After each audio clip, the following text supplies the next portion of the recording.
IVM.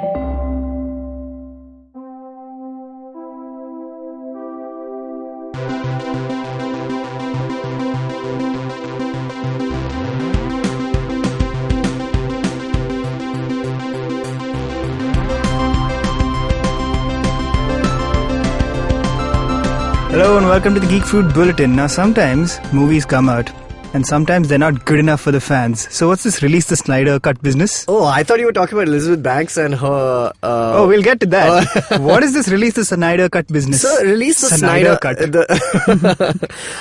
Release the Snyder Cut was a fan outcry for when Zack Snyder... There was some crying. Yeah. There was crying a bunch of whiners. From both sides. We saw the movie when we For cried. being such a bro, most Snyder fans who bro along with him are pretty whiny, huh? Yeah, they're quite whiny. I think this is one section of the nerd universe, the fandoms, that is not the one we talk about. It's like the ones we aren't most proud of. We're very proud to be nerds. We always have been. But now there are some of us who, make us look bad. Oh, they've been around for ages. They've been around for ages. Now they're just making themselves more known. So release the Snyder Cut when Joss Whedon took over of the film. Apparently, lots of changes were made, as people could see from the differences between the trailer and the final film. Lots of scenes were taken out. Lots of reshoots happened. Mustache Gate. So many things happened. So people were there was a speculation that actually the movie flopped and they couldn't handle it because Joss Whedon changed so much. He added this entire storyline of this Russian family. So they suspect that there is a version of the film that Zack Snyder completely, directed and made and edited and kept ready, and which featured apparently Darkseid and everything like that, or at least hinted to more of that. That is somewhere within the WB lot, I don't know where, and they want to release it. That's the story. It's bullshit. Yeah. Okay. So how, do you think it's bullshit, first of all? It is, because it's been how long since this movie's been out now? 2 years? 3 years? Yeah, 2017, no? It came out? 2017, fine, whatever, almost 3 years. Now, let me come at this from multiple angles. First off, in spite of the outcry over Release the Snyder Cut having started right after the movie came out, like almost immediately, your whiny nerd bros walked in and they came out sobbing, going like, put out Snyder's movie. So much so that they even collected a fund where they got all these fans to kind of raise money to put up billboards and buy billboards outside Comic-Con. Correct. And just and basically... they did Times Square. And that was now. Right? That was this Comic-Con, yeah. This Comic-Con. Yeah. 2 years later, they're still complaining about the fact that Snyder Cut is not out. Now, first of all, just logically speaking, if Warner Brothers had the opportunity to put out a movie that fans were clamoring for and they know has a guaranteed audience, irrespective of the quality, these boys are going to walk in and go like, oh my god, the Snyder Cut, it's finally here. They'll go watch it. Yes. In the era of everyone milking every last drop of every property they own, why would they not put it out? So you're that absolutely is argument right. one. You're absolutely right. Because they already did it when Batman vs. Superman came out. They did an Ultimate Edition. Exactly. Which featured more scenes. And, as both of us are kind of like slightly better. Defenders of this film, of Batman vs. Superman, I thought it was fine. Like, if you like the movie...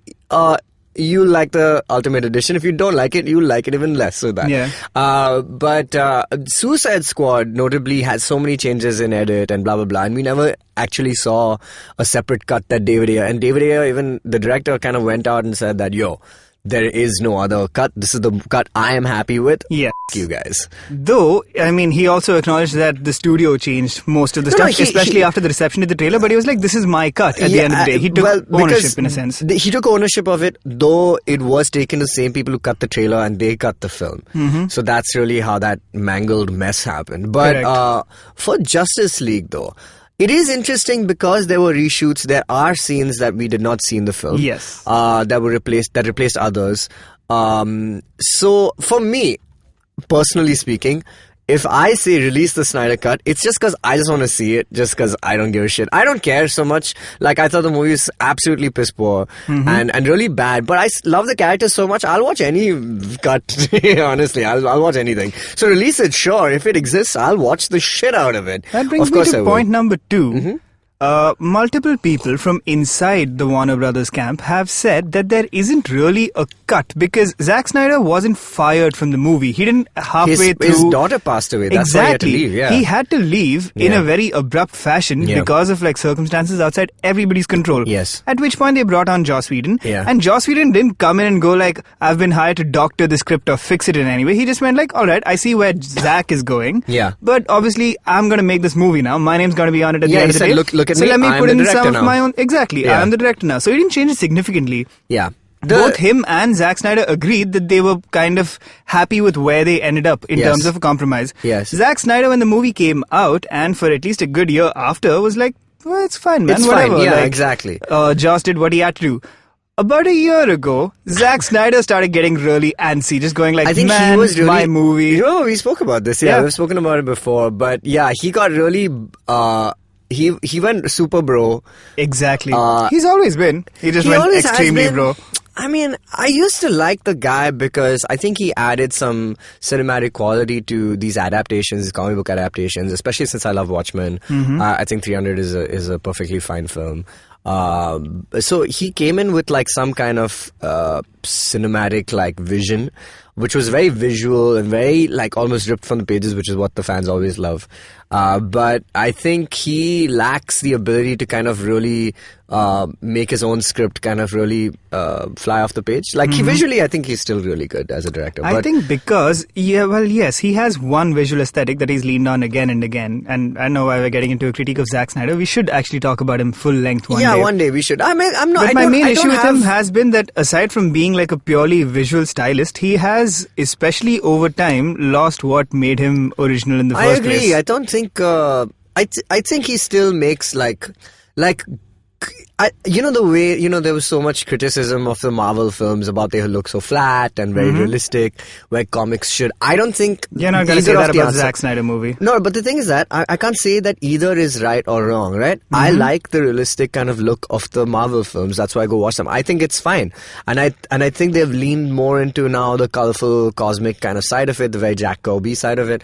But Zack Snyder has always been someone who kind of embraced the DC kind of look of this whole mythological, big, muscular characters. I love it. Yeah, it's great. So I think all those characteristics are really good about it. That's part of the reason I still think BVS is a solid entry into the superhero movie canon. It's not a good movie. And Man of Steel as well. But the trappings are great. Yeah, Man of Steel as well. The visual styling, there is something to be said for that. If you look at it from a comic booky perspective, and you look at, say, the writing and the art, this man has the handle on the art of it. He does. Yes. And when I say he messes up the writing, I don't mean in the sense that, well, like Watchmen, for example, he just like photocopied the thing. He literally uses the pages as his storyboard. Which is why it looks great. Yeah. But it is, like, the reason it has such a mixed reception even now is because he does come off as the kind of dude who like reads stuff and is like super into it but doesn't quite get it. Yeah, fair enough. I think Watchmen is honestly is fine. In fact, there's a director's cut of that fine. As well. The director's cut which is great. The theatrical cut I think is quite it's not really worth watching once the director's cut was out. Yeah, exactly. Once that came out, I thought the movie was fine. I'm such a huge fan of that comic book that it totally is fine. But moving on, just to come back to the point, Zack Snyder went super bro. And now, in the last week, all the actors, the entire cast, has come out with their hashtag saying "Release the Snyder Cut." All of them simultaneously. Which brings me to point number 3. Now, 2 years later, in the I suppose in the run-up to possibly the launch of HBO Max or something that Warner Brothers is going to be doing. So they are releasing the home edition of Justice League, like a different version of it or something, some Blu-ray edition. There you go. Coming out. At this point, they're like, fine, I guess we'll put out a Snyder Cut. Because again, people from inside the Warner Brothers camp and Zack Snyder have said, there's no real Zack Snyder Cut. There's a lot of stuff he wanted to do that didn't get done. There's incomplete VFX because obviously they didn't go and redo VFX. So tell me something. And then redo it again for Joss Whedon's movie. So do you think the Snyder Cut is popping up right now because Zack Snyder went back to WB, said, hey, give me the footage, let me work on it, he now has made a new cut, an actual Snyder Cut, and has just, and now with the release of this new home, edition or DVD or whatever, Blu-ray, we'll get to see his original vision. Yeah, Ultra Blu-ray. I think so. The only thing that I would like, honestly, from a Snyder cut would be for the Corridor Crew guys to fix the mustache effects on Henry Cavill. I think it really looks bad. They can fix that. They can fix it. In fact, the Corridor Crew guys, I don't know if you watched the amazing guys, right? They fixed, they fixed John Wick's gun effects, in the first movie. They fixed because the muzzle Scorpion flashes King. were so Yeah, hard. exactly. Yeah. They fixed the Scorpion King. The worst CG face ever. Yeah. Yeah, it is the worst, and it's very funny. It's become a meme almost, and so they fixed that, and they really made it better. These guys can actually do that. I mean, I suppose given enough time, the people, I forget who did the effects for Justice League, they could fix it as well. It was purely a time issue, right? And the Corridor Crew talks about it in one of those VFX artistry act. Yeah. Corridor Crew, by the way, for those who aren't aware, is a YouTube channel Well, Corridor Digital is the original YouTube channel that's basically like a VFX house that does short films for essentially the web, where they showcase cool VFX stuff that's funny. They've been doing movie stuff also. They do movie stuff as well, yeah. But like how Marvel or any big studio kind of outsources different multiple things, they tend to be they're one of those studios, The Corridor Crew is actually their B channel, where they do like a lot of behind the scenes stuff, like among their great series is one where they just talk about VFX in general. That is what we were referencing. They're really, really good. I'm sure they can fix the CG even now. I just feel like this idea that a lot of the bros have of like, we were denied a great movie. Oh, that's untrue, obviously. I don't think a handful of scenes you is got the most this. As someone who still enjoyed Batman v Superman, my biggest issue with Justice League was it was such a nothing movie. It really is. It's a nothing. It's the most ignorable movie there is. God. And I was just watching a scene from him. Move the frick on, because your bro should be happy because you got Joker. Congratulate yourself. Yeah, it's not a we'll fix it in post kind of situation. It's really not. So let it go. Go make another movie, Zack Snyder. Make another Justice League. Please. Make another Justice League if you want. And put Martian Manhunter in it, for God damn it. Yeah. Oh God. Do something. Just stop doing this. That brings me to another discussion of fan reactions. Now tell me about this Elizabeth Banks. Let's close out with Sonic, because I have some thoughts. I have thoughts as well. Okay, Elizabeth Banks basically has directed a bunch of films, including like Pitch Perfect 2 and stuff like that. I thought that was the only other one she directed. Has she done more? I mean, I'm not sure, maybe. But that's the one that is most notable before Charlie's Angels. Yeah. So Charlie's Angels, there's a reboot which stars Kristen Stewart, Alina something, and Naomi Scott. Yeah. Yes, from Aladdin, Princess Jasmine. So the three of them are the new Charlie's Angels. And Elizabeth Banks herself is a Bosley. Yeah, she's playing Bosley. Charlie's being played by Patrick Stewart. I believe so. Yeah, I think. I mean, it seems clear. So it looked like a fun idea. Okay.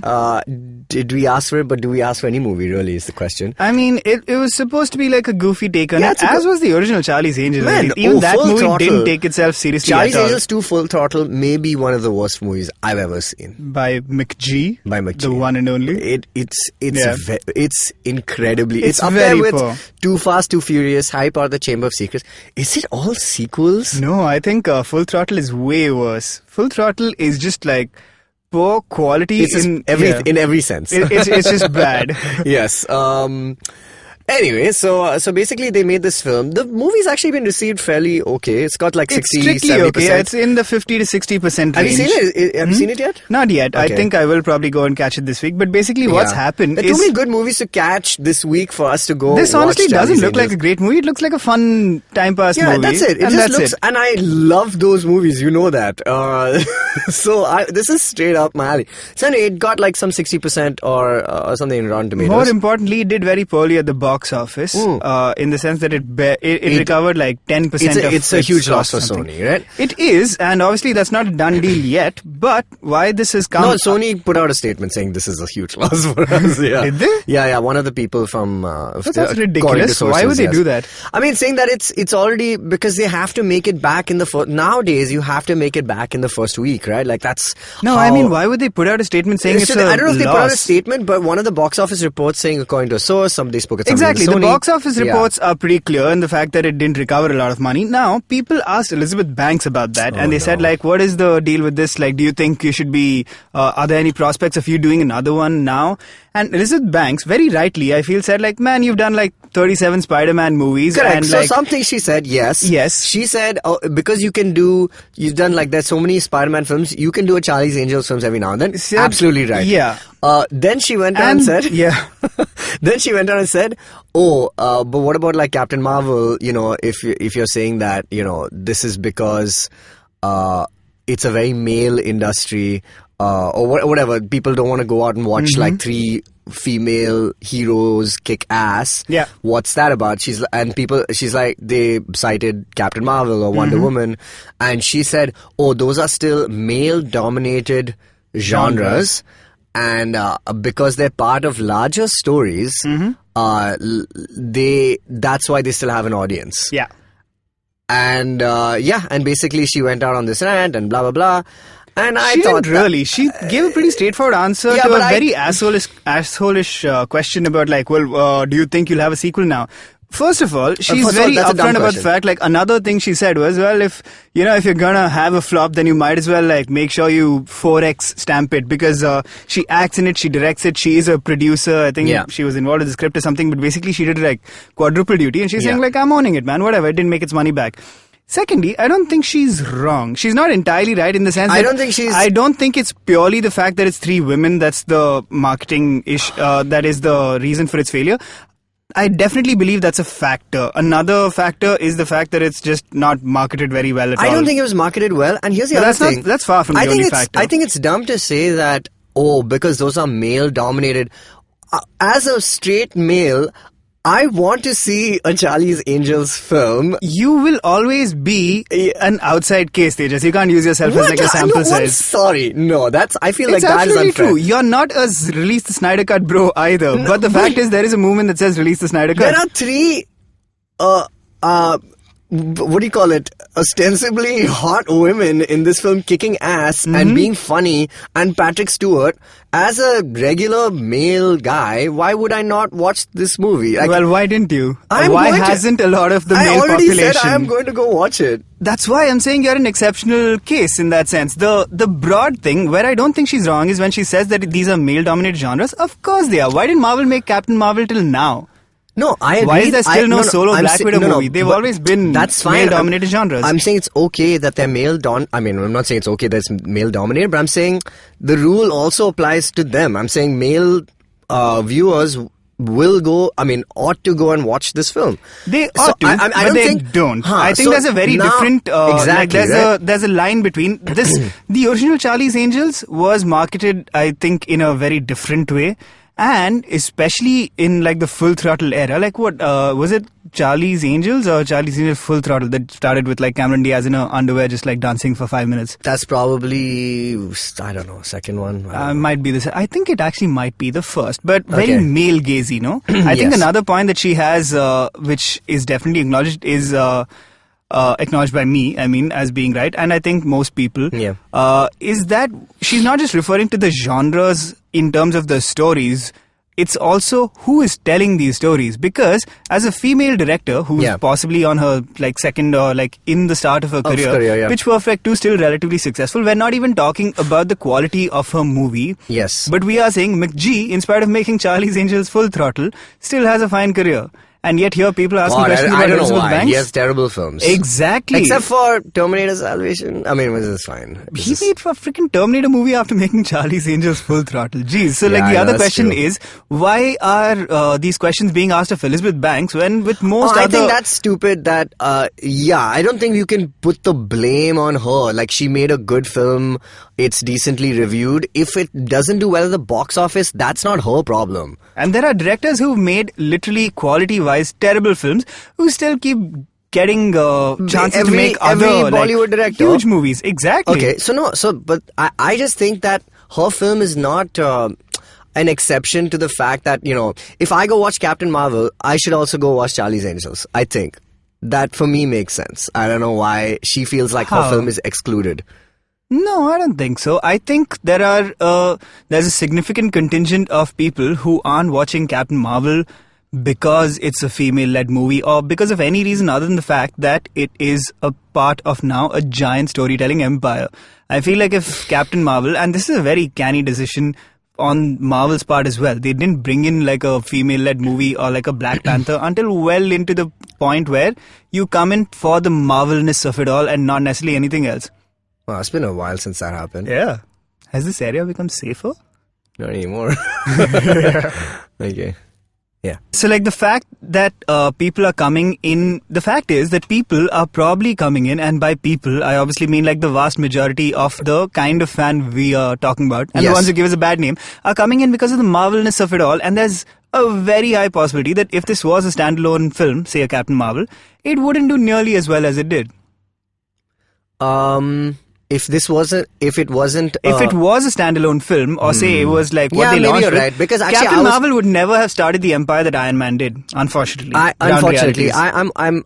agree with you. And completely. we're talking about properties. We're not even getting into the quality of Iron Man versus quality of Captain Marvel. Just on name basis alone. Yes. Put out a poster of Iron Man. Put out a poster of Captain Marvel. Iron Man's gonna be the one that starts your MCU.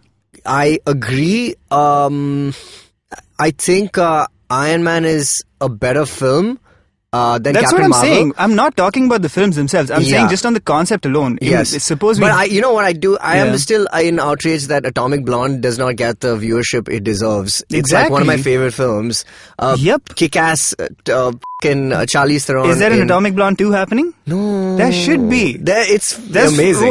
Multiple so John Wicks, and John Wick is a great movie, but Atomic Blonde is really the same movie, but kind of even cooler. It is cooler, actually, in some ways. A lot of what John Wick 3 went towards, Atomic Blonde was already doing. It's the same guys. It's the same guys. In fact, yeah. And Charlize Theron, she kicks ass. She always kicks ass. She's one of my faves. But also a very complicated plot in that movie, really. Dude, amazing movie. I love it. And she's Furiosa. In fact, exactly. John Wick was kill Doug, kill everyone else. Atomic Blonde is all subterfuge and spy dealings and briefcase exchanges and stuff. Yeah, very 80s Love spy it, thriller. Yeah, espionage.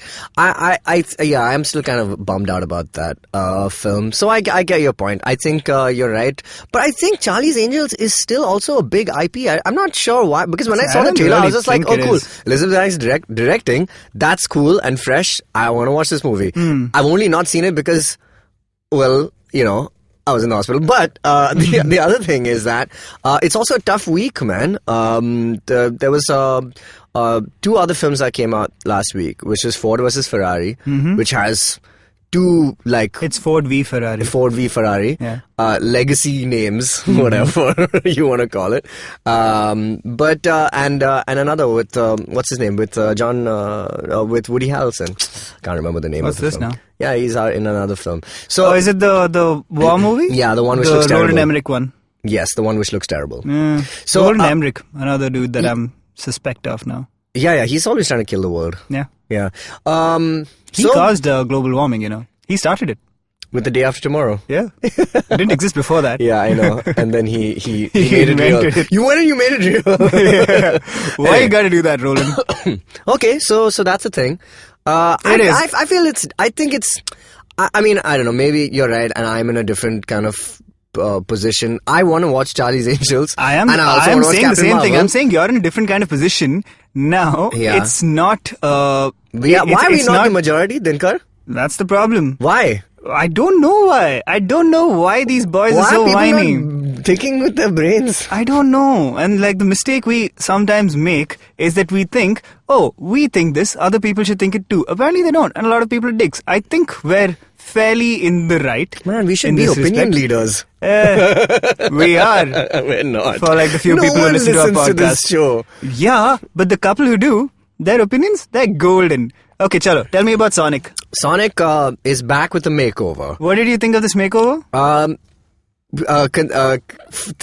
Conceptually? Conceptually, yes. Conceptually, let's just say, Corridor Crew now, not Corridor, Sonic now versus Sonic then. Corridor Crew did a comparison video. That's how they started the entire series. They did, The first video was Which is Sonic. why they did an emergency, like, alright, let's talk about the new one now. So, I think the old Sonic, I wasn't the one of those guys who said, oh my god, this is appalling. There are some shots that were really appalling. Yeah. But overall, I could have dealt with it. It's fine. Exactly. I don't know how I feel about the audience having so much power over a studio for them to invest more money. But then the argument can be made that if you just did it right and not made it look so weird, you wouldn't have spent all that money in the first place. To start with. So I think in this instance, it's fine because they got the guy who made Sonic Mania, which is a great cartoon, and they got him to do the redesign. He was the VFX supervisor. And they did well. And they did well. It's come out like really nice. It's a lot more reminiscent of the original comic, the games, the Sega games and stuff like that. So I'm happy that it looks very familiar now. But they apparently did spend a little bit of money on it and stuff like that, but I just think that so apparently they spent a little bit more money and spent a little more time on it, and they delayed the release date, which is the most important thing of it, because I'm all for like every time people say, oh man, but they spent so much more money. Yeah, it's a fucking corporate ass studio, man. They spend money. That's how they make films. And they should. I think the fans were right on this one, man, and good that they changed it, and it's now looking better. I don't know if it's going to change the quality of the film. It still looks like a pretty suspect movie. Oh, I'm okay with. I mean, like, I don't know what it's going to be like. I think I'll watch the shit out of it, as I would, because it's got Dr. Robotnik, Jim Carrey's playing it, so it's great. Somebody in the comments, my favorite comment was, wow, at least now Jim Carrey's back can heal because he doesn't have to carry this entire film now. And I was just like, yeah, okay, cool. But I don't know. Jim Carrey's pushing it. James Marsden is doing a very cartoony thing. Yeah, he's doing a James Marsden. Among my issues with this movie is that the poster has Jim Carrey and James Marsden up top, and Ben Schwartz not even on it. He's not even mentioned. His name is there? Yeah, no. That's weird. It's like two above the title names. Yeah. And it's not Ben Schwartz. And I'm like, fine, obviously the other two are bigger stars, but he's freaking playing Sonic, dude. Yeah, he is Sonic. Yeah, and the only reason I'm rooting for this movie, first of all, is because it's Ben Schwartz doing it. Well, I was a little suspect about Ben Schwartz doing it. I like Ben Schwartz, but like for me, Sonic is Roger Craig Smith, the guy who voices Ezio and Batman, and he has voiced him throughout everything, including in Wreck-It Ralph and the few scenes I hear. But it's fine. That's why I'm not seeing this as like very integral to Sonic as a property or as a character. But it's, I mean, if Ryan Reynolds voiced Pikachu, and it's like Ryan Reynolds' film. So, kind of important that they do mention it. It's like you're getting a star. There again, it's because it's Ryan Reynolds. Not like a random star he's either. Not. Like he's like a. He's BB-8. He's BB. In the first he's movie, half of BB-8. He's like BB-4. Yeah. So I think they could have dropped him. Yeah. Don't care about the movie, but I am interested in it because I think it doing well would get Ben Schwartz somewhere. So that's really why I'm rooting for it. I don't think it'll be a very good movie. It doesn't look like it. I think it should be. From what we saw in even the new trailer, as a movie, it looks suspect. I think it'll be fun. There is a big weight on it because there is no video game adaptation that has been successful. Detective Pikachu, but if you're not counting that, there has been no old school like adaptation that has done well. No. Historically. I suppose there have been some that have done well, but they're not good. No, I think both. But like your Mortal Kombat and stuff did well, no? In the 90s, we don't count the 90s. People were fucking high in the 90s. But fair enough. I will say this. This movie is being produced by the Fast and Furious producers. Yeah, because it's Sonic. Correct. So, which means, will it Do you think they looked inhabit some around of and that went DNA? like, man, we've run out of things to do with the Fast and We the have Furious. What run. else is, what is Fast and Furious? Sonic the Hedgehog? Yeah, sure, whatever. let's do it. We'll make it. But we'll have us one of those. It's also important to know that Sega has no involvement in this film creatively in that sense. They are just like dudes who are just like, cool, it's fine. It's Paramount's film though. I hope it has some of the DNA of the Fast and, where it's like over the top nonsense, which is always fun to watch on screen. If it's like Speed Racer or something, it'll be great. And also it has to be about family. Yeah, I know it. Yeah. Whatever, man. Give me a Jazz Jack Rabbit movie. Oh, then yes, I'm in. I would love that. Or Claw. Anyway, I guess we've spoken about all the controversial things. I suppose so. So if you'd like us to change anything about this episode, please write in immediately. We will go back and redo the entire episode exactly according to your Release wishes. the Greek fruit cut. Yeah. The Also, fans are always right. Listen, one more important thing. We have a Batman event this Saturday. Day after tomorrow. Yes. That is day after tomorrow. Yeah. Where we're doing a couple of things. We're doing a quiz. We're doing a playthrough of Batman the Telltale series and table read of The Dark Knight featuring some surprise guests and well-known guests. Yes. So that sounds exciting. So do come out. The tickets are very cheap and it's supposed to be a very chill evening from 5 to 8:30 in the evening. Yeah. Please come out and we'll see you there. Hey, I hope you enjoyed that episode. And if you enjoy listening to content on the IVM Podcast Network, let me tell you about a couple of things that you should check out this week. On Geek Fruit, Tejas and Dinkar revisit the 1995 film Batman Forever as a warm-up for their event on Saturday, Bat Fan Forever. On Ganatantra, Alok and Surya are joined by Dr. Aparna Chandra. They talk to her about the politics of the judiciary. On Know Your Kanun, Amber is joined by Shreyas Petkar, Executive Director of PricewaterhouseCoopers. They talk about compliance regimes, startups, licensing, entrepreneurship, and more. On Heal and Hearty, Rachna is joined by two cancer warriors, Colonel P.N. Kera and Parul Thukral, who share journeys of healing and their triumph over cancer. On Agla Station Adulthood, Ritasha and Ayushi talk about the idea of home and walking the fine line between independence and dependence. On IVM Likes, Ritika Madhuri, Alika and Antariksh discuss how they would curate their own streaming services. On the Empowering series, Zarina is joined by Bollywood actor Gulshan Devaya. He shares great insights from the various roles he's played and the challenges he faced while doing so. Thanks, and we hope to see you again soon. Remember the last vacation you took? What about the one you took 3 years ago? Okay, how much do you really remember? It's a question I've asked myself often over a decade of traveling the world. Hey, I'm Utsav, and I do not travel the world for a living. I have a full-time job and responsibilities, but I have made traveling the world a priority.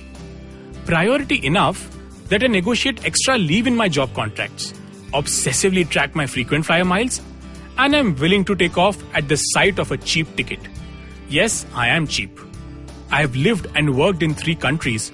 I understand human behavior for a living, and these experiences have given me unique insights into places, people, and culture.